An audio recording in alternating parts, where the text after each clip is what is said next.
Сирените на возилата за брза помош и денеска одекнуваа во Скопскиот клинички центар. Уште 3 лица од Кочани се пренесени во Скопје. Вкупно 84 повредени од пожарот кој избувна во импровизираната дискотека во Кочани се лекуваат во скопските болници. Најголем дел од нив се со тешки изгореници, а меѓу хоспитализираните 7 се малолетни деца. Состојбата засега им е стабилна. Тие 3 нови пациенти од Кочани, веќе двајца се донесени во клинички центар и еден е во 8 септември. Така да во Кочани и во Штип остануваат болниците без пациенти, значи тоа што ни беше и стратегија, сите пациенти да ги повлечеме во Скопје, постепено сите да бидат во клинички центар, значи третирани на ниво на терциерно здравство. Состојбата на сите пациенти до сега е стабилно, да се надеваме да нема компликации или влошување на состојбата. Континуирано добиваме информации од сите болници кај што се сместени нашите пациенти, исто така и од нашите центри тука во Скопје, значи состојбата е комплетно под контрола.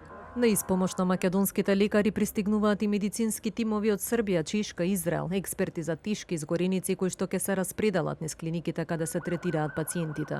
Докторите кои стигаат од Белград, Прага и од Израел се војни доктори со искуство во изгореници. Бидејќи кај нас и кога се случувало да имаме изгореници, тоа е еден или два тежок случаи на 2 години, значи не станува збор за хируршкиот или интензивниот дел, кој го владееме добро, туку сепак станува збор за настани што не се со толку инциденца во Македонија за да го имаме акумулирано потребното искуство. Дел од повредените се испратени во странство. Вкупно 51 пациент се транспортирани во медицински центри во Турција, Бугарија, Литванија, Грција, Србија, Унгарија и Романија.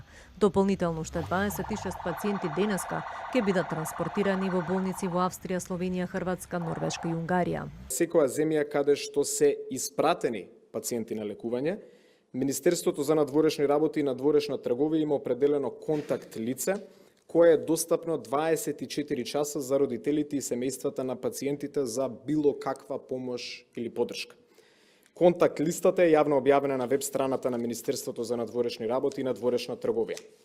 Дополнително, на седница на влада ќе предложам од страна на службата за општи и заеднички работи да бидат покриени трошоците за пат и престој во странство за членови на семејствата на македонските пациенти што се лекуваат во странство. Тешка ноќ за медицинскиот персонал. Работевме, плачевме, се боревме со сите сили, велат од болницата во Кочани, каде првично бил добиен повикот за итна помош. Оттаму пак уште една трагедија утринава. Возачот на итна помош кој што вчера превезувал пациенти денеска ненајдено починал. Со огромна болка и ова утро ја примивме веста за смртта на возачот на итната медицинска помош, чие срце престанало да работи. Вчерашната ноќ беше кобна за нашиот град. Доживеавме нешто што историјата не го памети за Кочани. Брзината на пружање на помош беше на највисоко ниво, но за жал сликата и тежината на повредите беше фатална за многу од дечињата. Медицинскиот персонал со сите своји сили се бореше да ја пружи неопходната медицинска помош. Од раните утрински часови во Скопскиот клинички центар функционира кризен штаб во координација со Министерството за внатрешни работи и Министерството за надворешни.